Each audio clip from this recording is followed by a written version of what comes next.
It's an absolute pleasure to be sitting before you today as the Deputy Commissioner Permanent of the Metropolitan Police Service.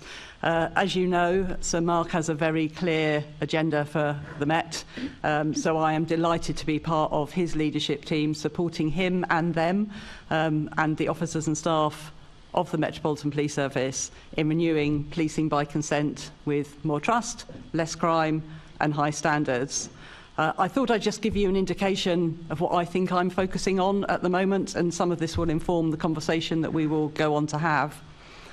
So the first thing to say is we've spent the first time that we've been together in the Met developing our turnaround plan, and that is on the agenda today, but that's the plan by which we're going to transform the Metropolitan Police Service, and we are really keen to receive feedback from, of course, yourselves as members of the committee, but also all of the communities of London, so that the plan that we have in place represents everybody's experience of what they'd like to see for policing in London.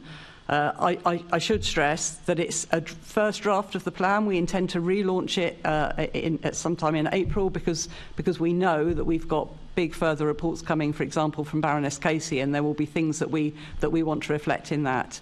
But of course, for now, every single day, there are officers and staff of the Met performing for the communities of London. So to that end, I'm focusing on two particular things currently. So in terms of service to the public, I'm concerned about victim care. If you look at the HMIC FRS report into the Metropolitan Police Service, that's one of the areas they're concerned about. So the service we provide from METCC, from our control room, but also the direct service we give to victims.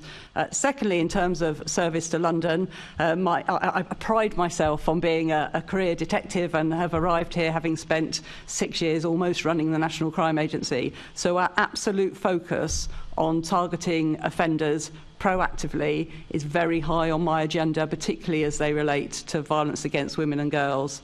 And as well as serving the communities of London, of course, as leaders, we serve the officers and staff that we are responsible for. So Mark has been very clear about our expectations on our approach to standards, and we've given a number of public commitments about the review work that's ongoing that we will report on by the 31st of March. But the opposite side of that coin is we have to set up the good and hard-working officers and staff of the Met to succeed. And you may have seen some of the comments that Sir Mark has made in the last 24 hours about pay as part of that.